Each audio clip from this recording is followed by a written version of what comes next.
देखो electric flux क्या है, जहां फ्लो, फ्लक्स का मतलब होता है फ्लो से, जहां फ्लो होता है वहां फ्लक्स की बात करते हैं। जैसे वाटर फ्लो तो वाटर फ्लक्स हो जाएगा। जहां फ्लो होगा, फ्लक्स का मीनिंग ही है फ्लो, फ्लक्स का मतलब हो गया फ्लो, जहां फ्लो होता है वहां फ्लक्स हम लोग डिफाइन करते हैं। तो यहाँ फील्ड लाइंस क्या करेगा, एक हाइपोथेटिकल सरफेस से पास करेगा, समझ रहे हैं? तो इसका मतलब वहाँ इलेक्ट्रिक फ्लक्स डिफाइन होगा। तो कहने का मतलब जहाँ फ्लो होता है, जैसे एक पर्टिकुलर एरिया से वाटर का फ्लो हो रहा है तो वाटर फ्लक्स हो गया, समझ गया? उसी तरह से अगर पर्टिकुलर हाइपोथेटिकल एरिया से अगर फील्ड लाइंस पास कर रहा है तो हो गया इलेक्ट्रिक फ्लक्स, समझ गया? तो जहाँ फ्लो होता है वहाँ फ्लक्स की बात करते हैं। क्या इलेक्ट्रिक फ्लक्स क्या पास कर रहे हैं हम? इलेक्ट्रिक फील्ड लाइंस पास कर रहा है। किससे पास कर रहा है? इलेक्ट्रिक फील्ड में हाइपोथेटिकल सरफेस एरिया से फील्ड लाइंस पास कर रहा है।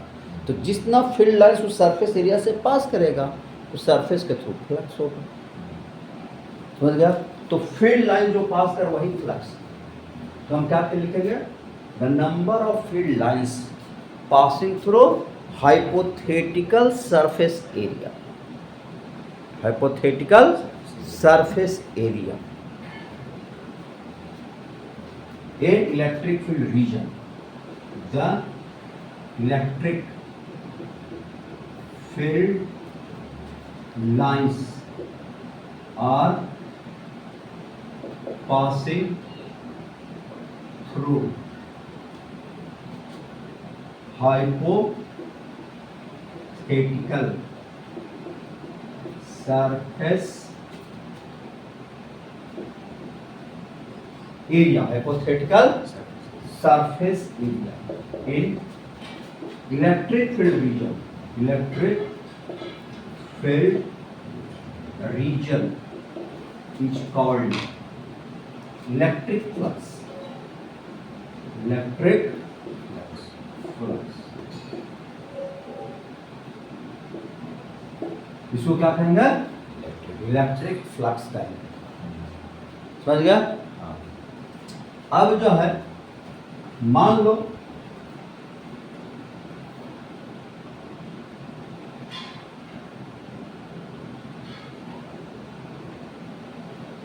एक एरिया ले लिए, इलेक्ट्रिक फील्ड इस तरह से दिखाया हुआ है, इलेक्ट्रिक फील्ड रीजन है। इलेक्ट्रिक फील्ड में एक छोटा सा एरिया कट कर लिए, इसको हम लोग एलिमेंट्री पार्ट ऑफ एरिया कहेंगे। क्या कहेंगे? एलिमेंट्री पार्ट ऑफ एरिया, समझ गया? एलिमेंट्री पार्ट ऑफ एरिया जो होगा वह एक वेक्टर क्वांटिटी होगा और इसका डायरेक्शन क्या होगा? Outside the surface and perpendicular to surface. This is the छोटा सा एक एरिया कट कर लिया, बहुत बड़ा एरिया में से छोटा सा पार्ट कट कर लिया, यह एरिया वेक्टर क्या हो गया? ds। क्या हो गया? जो कि इलेक्ट्रिक फील्ड के डायरेक्शन से कितना एंगल बना रहा है? थीटा। क्या बना रहा है इलेक्ट्रिक फील्ड के डायरेक्शन से? थीटा। एक छोटा सा एरिया कट कर लिए, वह इलेक्ट्रिक फील्ड के डायरेक्शन से थीटा एंगल बना रहा है, समझ गया? अब यह एरिया का जो है दो कंपोनेंट होगा, एक हो जाएगा इलेक्ट्रिक फील्ड के पैरेलल और दूसरा होगा इलेक्ट्रिक फील्ड के डायरेक्शन के परपेंडिकुलर, समझ गए? तो क्या हो जाएगा इस एरिया का?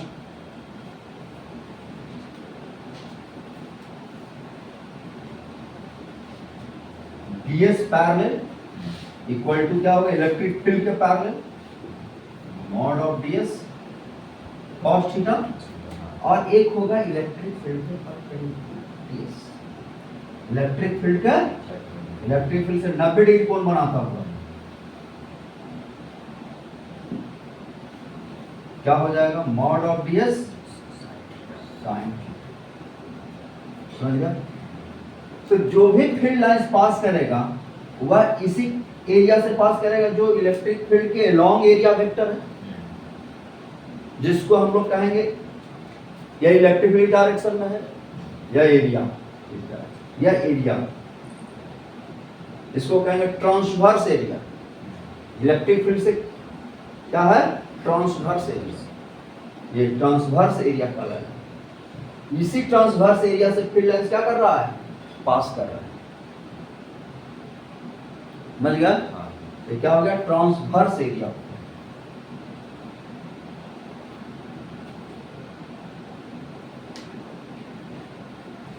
इसी से फील्ड लाइंस पास कर रहा है। तो यहां पर क्या होगा, इस पॉइंट पर इलेक्ट्रिक फील्ड क्या डिफिनेशन लिखा है, number of field lines passing through per unit area, number of field lines passing through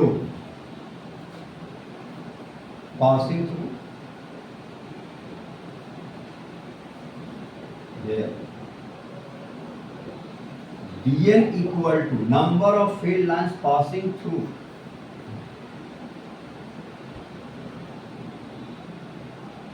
surface area mod of ds cos theta.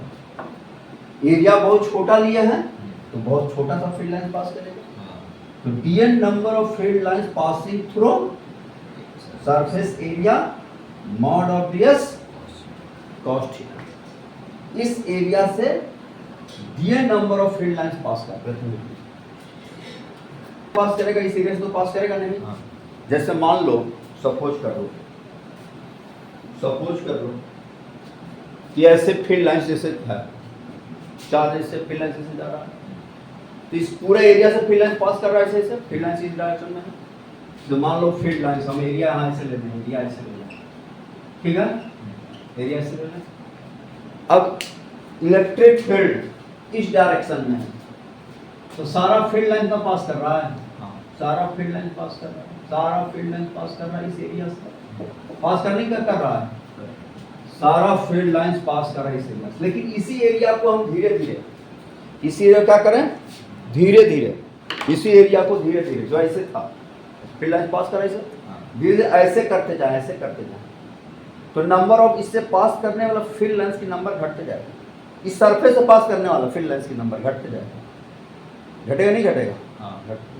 जब ऐसे हो जाएगा तो सारा फील्ड लाइंस कहाँ से पास कर जाएगा, ऊपर से पास कर, इस सरफेस से पास करेगा नहीं पास। अरे ऐसे है तो पूरा पास कर रहा है ऐसे, तो फील्ड लाइंस और इस सरफेस एक दूसरे से कितना डिग्री कोण बना रहा है, फील्ड लाइंस और इस सरफेस 90। इसी को कहते हैं projection of surface area normal to electric field. तो projection of surface area normal to electric field ये हुआ, इस इधर जो ये पास कर रहा है, इलेक्ट्रिक फील्ड ऐसे है, तो इस सरफेस एरिया से पास कर रहा है, तो सरफेस एरिया से, सरफेस से कितना डिग्री कोण बना रहा है, 90 डिग्री कोण बना रहा है। जब ऐसे हो जाएगा तो फील्ड लाइन सीधा हो गया और सरफेस के पैरेलल हो गया, इस सरफेस क्या हो गया, फील्ड लाइन से पैरेलल हो गया, तो कोई फील्ड लाइन से पास करेगा, सब ऊपर से पास कर जाएगा। जब ऐसे रहेगा तो क्या होगा, सारा फील्ड लाइन पास करेगा, फील्ड लाइंस सीधा क्रॉस कर रहा हूं, सरफेस ही हो गया, तो उससे कितना डिग्री कोण बन रहा है, 90 डिग्री। इसलिए प्रोजेक्शन ऑफ एरिया लेना, normal to projection of area.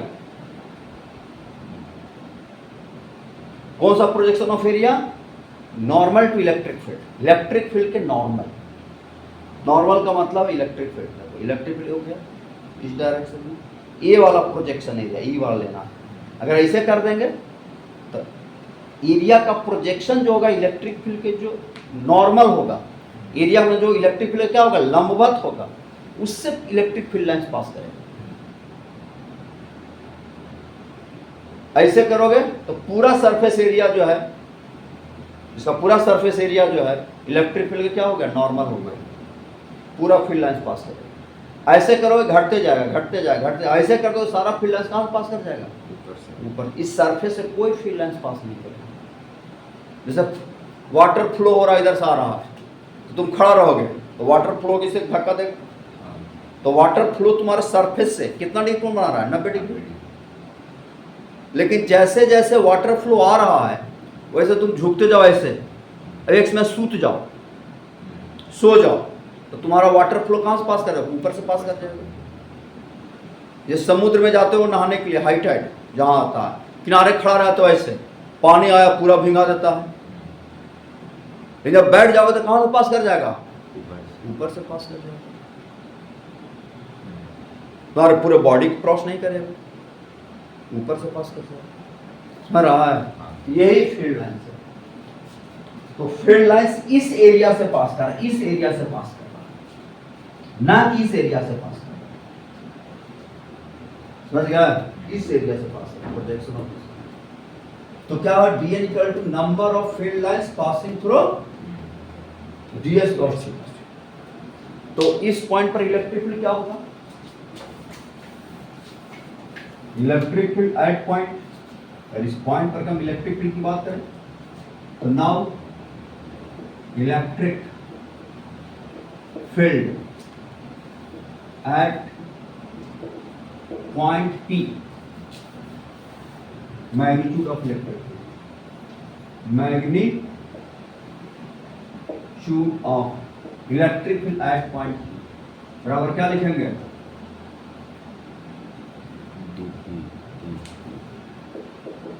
EP, ठीक है? डायरेक्टली प्रोपोर्शनल क्या होगा? Number of field lines passing through point area, mod of ds cos theta. और इतना एरिया से इतना फील्ड लाइंस पास कर रहा है, यूनिट एरिया से बोलो। This implies electric field at point P into ds cos directly proportional to dn। इधर ले आओ। अब क्या लिखेंगे?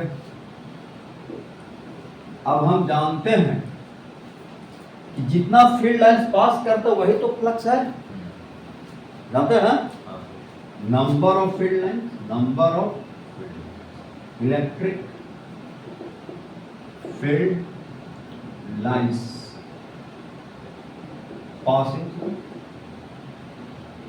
passing through given surface area equal to क्या है? इलेक्ट्रिक फ्लक्स है। नंबर ऑफ फील्ड लाइंस क्या बताता है? इलेक्ट्रिक फ्लक्स ना। अब क्या लिखेंगे? नाउ इलेक्ट्रिक फ्लक्स को हम फाई से दिखाते हैं, किससे? फाई से। नंबर ऑफ फील्ड लाइंस कम पास कर तो फ्लक्स भी कम होगा, इलेक्ट्रिक फ्लक्स। इसको क्या कहेंगे? Electric flux. डायरेक्टली प्रोपोर्शनल तो क्या हो जाएगा तब? dn। तो इलेक्ट्रिक फ्लक्स डायरेक्टली पर dn बराबर कितना है? इतना। इलेक्ट्रिक फील्ड का एट पॉइंट P का मैग्नीट्यूड ds cos थीटा हो जाएगा। अब d5 के कांस्टेंट आ जाएगा, इलेक्ट्रिक फील्ड एट पॉइंट पे ds क्या होगा? cos theta.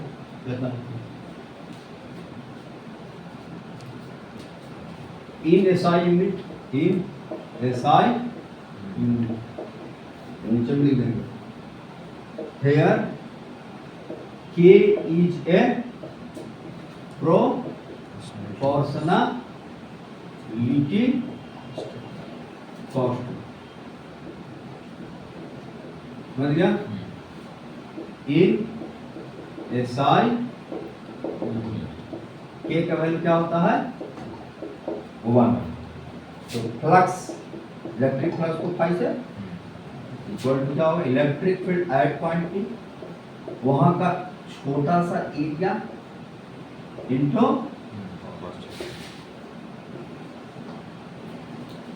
यहां पर याद रखना है कंसेप्ट में, कंसेप्ट में क्या याद रखना है? अगर कोई सरफेस है ना, इसमें से अगर हम छोटा सा अगर पार्ट कट कर लेते हैं तो एरिया वेक्टर का जो डायरेक्शन होगा outside the surface and perpendicular to surface. Direction of elementary part of surface area vector. Elementary part of surface area vector H outward and normal to याद रखेगा बड़ा सा सरफेस में छोटा सा अगर सरफेस कट कर लिए यह जो है एरिया वेक्टर कहलाएगा। इसका डायरेक्शन क्या होगा, बाहर की तरफ होगा और नॉर्मल टू क्या होगा, direction of elementary part of surface area as universal area direction of elementary part of surface area as area vector क्या होगा, area vector H outward and normal to ये आउटवर्ड होगा और सरफेस के लंबवत होगा। एलिमेंट्री पार्ट एरिया बड़ा सा एरिया स्केलर क्वांटिटी है, लेकिन छोटा अगर बहुत बड़े सरफेस एक छोटा सा पार्ट कट कर लिए that called elementary part of surface area. यह क्या होगा, वेक्टर होगा। इसका जो है डायरेक्शन हमेशा कहाँ दिखाएंगे, सरफेस से बाहर और नॉर्मल टू सरफेस। कैसे दिखाना है, सरफेस से बाहर और नॉर्मल टू क्या लिखा है, outward and normal to surface से बाहर।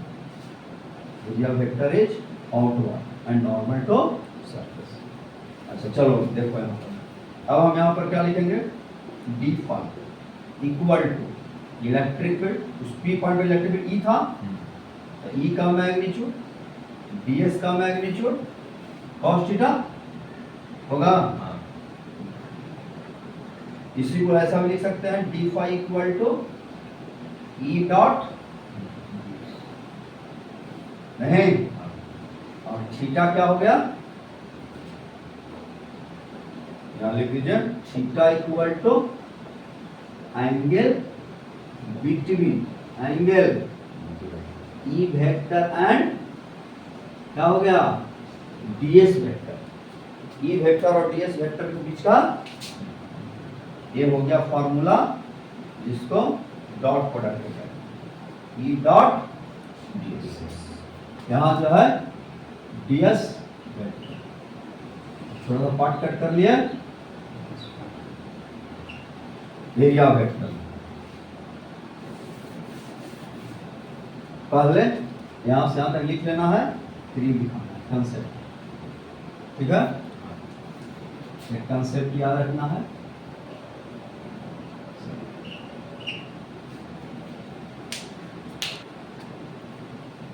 एरिया वेक्टर क्या होगा, outside the surface perpendicular to, इसका रीजन क्या जानते हो, इसका रीजन एक आउटसाइड द सरफेस। जैसे मान लो यह एक बड़ा सा एरिया है ना, इसमें हम कट किया ऐसे ऐसे काटे ऐसे काटोगे ऐसे ऐसे काटेगा ऐसे काटेगा, तो इसमें से एक छोटा सा पार्ट लेगा तो क्या बन जाएगा, एज लाइक ए पैरेललोग्राम न बन गया। कोई जरूरी है कि 90 डिग्री से कोण बने है ना, तब स्क्वायर कैसे कर सकते हैं, एज लाइक ए पैरेललोग्राम कर सकते हैं, आमने सामने साइड लेंथ इक्वल पैरेललोग्राम कर सकते हैं। और तुम पढ़ा है, अगर हम इस साइड को ए वेक्टर कहते हैं, इस साइड को क्या कहें, ए वेक्टर, और इस साइड क्या कहें, बी वेक्टर, तो ए क्रॉस बी, ए क्रॉस एरिया पैरेललोग्राम को रिप्रेजेंट करता है। ए क्रॉस बी किसको रिप्रेजेंट करता है, एरिया पैरेललोग्राम, इसका मैग्नीट्यूड, और इसका डायरेक्शन क्या होगा, ए से बी घूमेंगे तो बाहर आएगा, इसलिए इसका डायरेक्शन जो होता है, इसका मैग्नीट्यूड तो एरिया को रिप्रेजेंट करिए पैरेललोग्राम का, इसका डायरेक्शन क्या हो गया, बाहर। इसीलिए जो है एलिमेंट्री पार्ट ऑफ एरिया जो होता है वह एक वेक्टर क्वांटिटी होता है।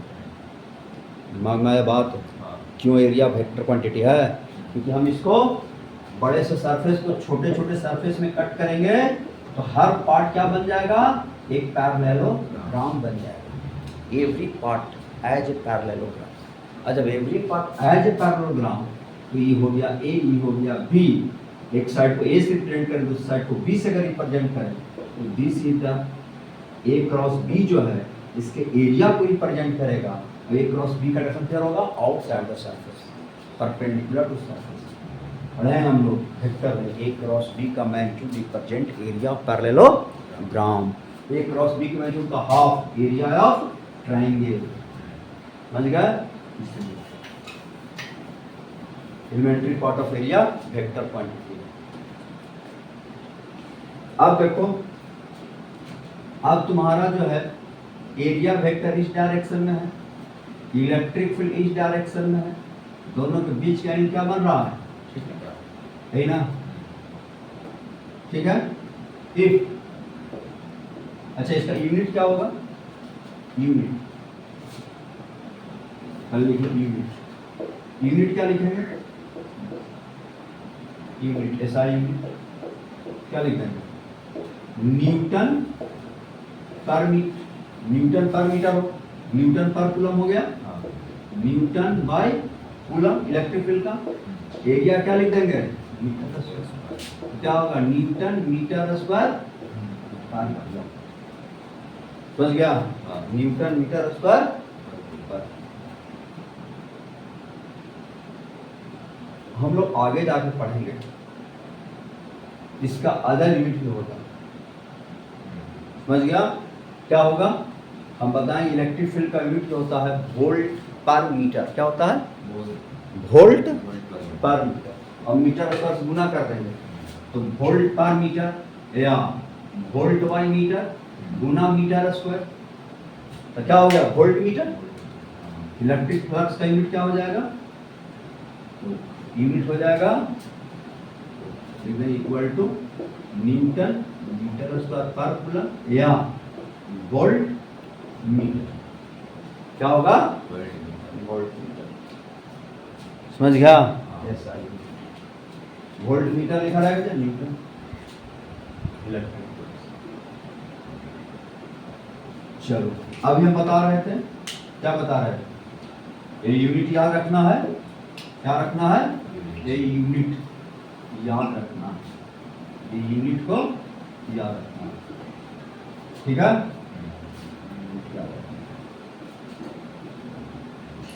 अभी बता रहे थे कि इलेक्ट्रिक फ्लक्स, इलेक्ट्रिक फील्ड इस डायरेक्शन में है, एरिया वेक्टर इस डायरेक्शन में है, दोनों के बीच का एंगल क्या है, है।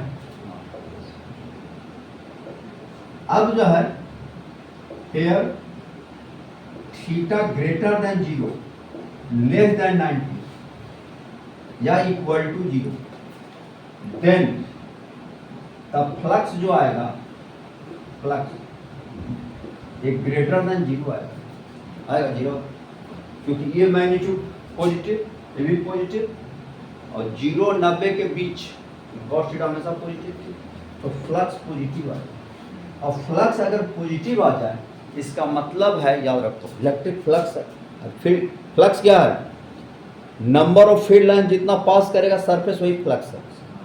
तो फ्लक्स अगर पॉजिटिव आ रहा है तो समझो कि नंबर ऑफ फील्ड लाइंस जो है वह उस सरफेस से बाहर निकल रहा है। कहाँ निकल रहा है, बाहर निकल रहा है। इसका मतलब number of field lines are emerge proportional to low. Flux अगर पॉजिटिव आ रहा है, इसका मतलब क्या है, the number of electric field lines are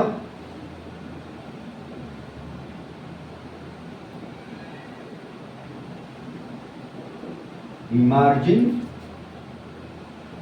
outward from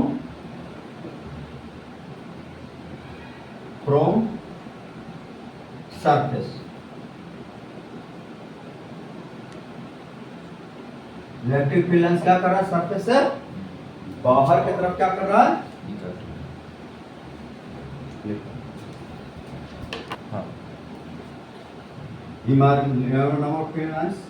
emerging outward from surface, ये लिखा हुआ है, इमर्जिंग आउटवर्ड,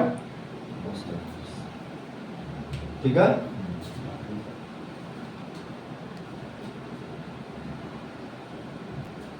देखो जैसे मान लो कोई हम क्लोज सरफेस लेते हैं, क्या लेते हैं?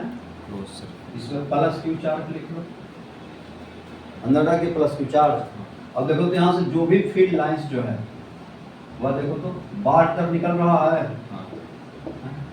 कहीं भी सरफेस एरिया काटोगे, कहीं भी सरफेस एरिया कट करो, फ्लक्स तुम्हारा पॉजिटिव आएगा। कहीं भी सरफेस एरिया लो, जैसे यहाँ पर सरफेस एरिया कट कर लिया है ना, इसका सरफेस एरिया क्या होगा? Direction outside the surface and perpendicular to surface होगा, सरफेस से बाहर और नॉर्मल,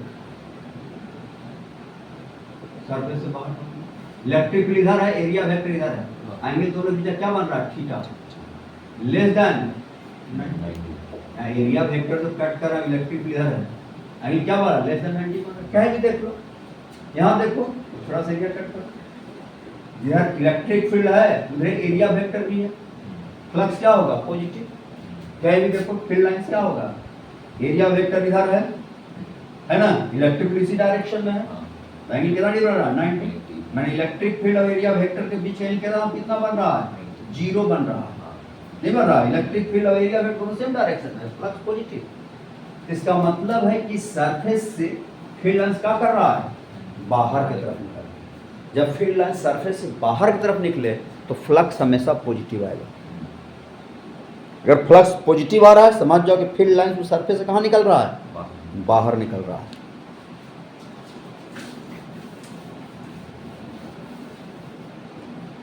किस सेकंड? किस? मान लो इलेक्ट्रिक फील्ड इस डायरेक्शन में है और एरिया वेक्टर इस डायरेक्शन में है, एंगल कितना हो गया? ग्रेटर देन क्या हो गया? 90। If theta greater than 90 less than और equal to 180 then electric flux क्या आ जाएगा? निगेटिव। इलेक्ट्रिक फ्लक्स क्या आ जाएगा? निगेटिव। अब इलेक्ट्रिक फ्लक्स निगेटिव का मतलब है कि फील्ड लाइंस जो है इस बार तो बाहर निकल रहा था ना, इस बार फील्ड लाइंस क्या करेगा? इंटर करेगा। Here field lines are entering inside the surface. In this case, in this electric field lines are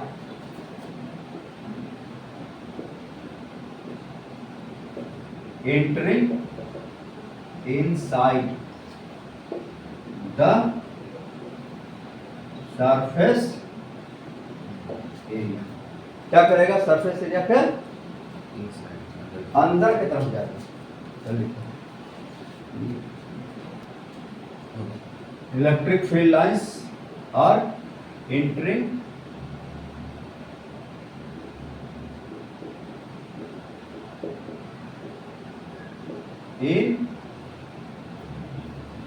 inside the surface।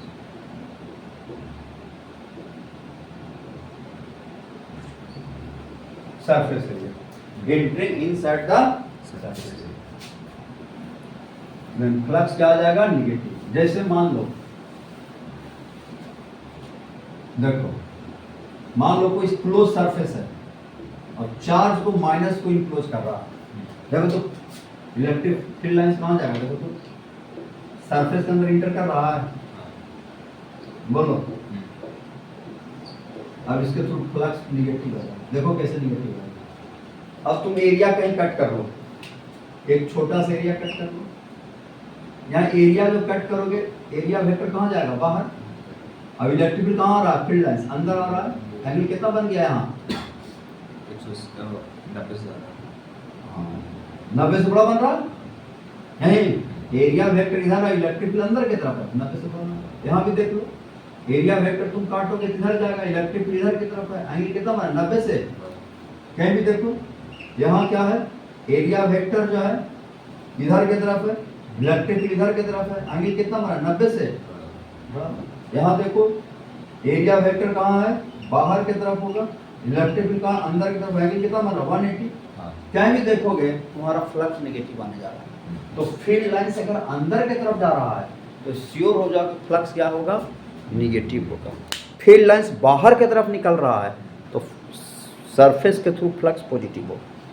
इसका मतलब फ्लक्स अगर नेगेटिव आ जाए तो क्या कहोगे, क्या कहोगे, field lines entering inside the surface area. और case third, case if theta बराबर 90 हो जाए तब क्या होगा, अब इलेक्ट्रिक फील्ड इधर, एरिया वेक्टर ऊपर हो जाएगा, एंगल कितना डिग्री बन रहा है 90 बन रहा, तो तुम्हारा फ्लक्स क्या हो जाएगा 0। तो d5 इक्वल टू क्या हो गया 0। इसका मतलब है फील्ड लाइन जो है सरफेस से ना अंदर जा रहा है ना सरफेस के बाहर जा रहा है, हो रहा है। सरफेस से फील्ड लाइंस ना अंदर जा रहा है ना बाहर निकल रहा है।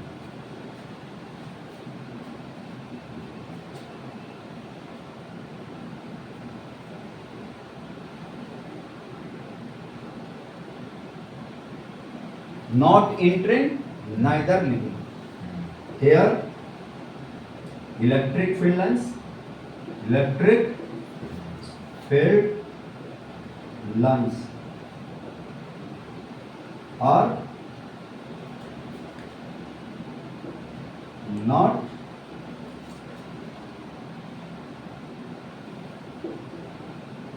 entering, neither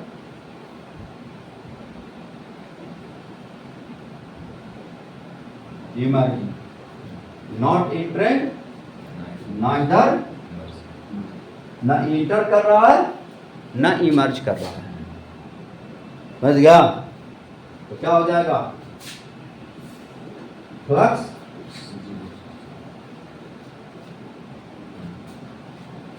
जैसे मान लो इलेक्ट्रिक फील्ड इस डायरेक्शन में है? हम यहाँ एक सिलेंडर कंस्ट्रक्ट करें, क्या कंस्ट्रक्ट करें, सिलेंडर। सिलेंडर कंस्ट्रक्ट कर लिए, बोलो कंस्ट्रक्ट किए सिलेंडर, हाँ? अब इस सिलेंडर में क्या वो सरफेस होगा, क्लोज सिलेंडर है तो क्या वो सरफेस होगा, इसमें दो सरफेस, ये पेन है, इस पेन में क्या वो सरफेस है, हाँ 1 2 3 ना, तो वही सिलेंडर में तीनों को ना कहता दू, 1 गो 2 गो इकट सरफेस 3 गो। अब देखो यहाँ इससे फील्ड लाइंस क्या कर रहा है, अंदर घुस रहा है, इसके थ्रू फ्लक्स नेगेटिव होगा। इससे फील्ड लाइंस कहाँ निकल रहा है, बाहर निकल रहा है, फ्लक्स पॉजिटिव होगा। लेकिन ई वाला सरफेस है, कर्व सरफेस है, फील्ड लाइंस ना अंदर जा रहा है ना बाहर निकल रहा है। ये वाला कर्व सरफेस अगर एरिया वेक्टर कट करंट ऊपर जाएगा, इलेक्ट्रिक फील्ड इधर, तो इस एरिया से, इस कर्व सरफेस एरिया से फील्ड लाइंस क्या हो रहा है, ना अंदर जा रहा है ना बाहर निकल रहा है, ना इंटर कर रहा है ना इमर्ज कर रहा है, फ्लक्स जी मैं बताया। इसका मतलब है कि अगर मान लो अगर इस एरिया की बात करेंगे फ्लक्स नेगेटिव आएगा, इस एरिया की बात करेंगे फ्लक्स पॉजिटिव आएगा, क्योंकि इस एरिया से फील्ड लाइंस बाहर निकल रहा है, इस एरिया में फील्ड लाइंस अंदर घुस रहा है। लेकिन इस कर्व सरफेस एरिया से फील्ड लाइंस ना बाहर निकल रहा है ना अंदर आ रहा है, समझ रहा है।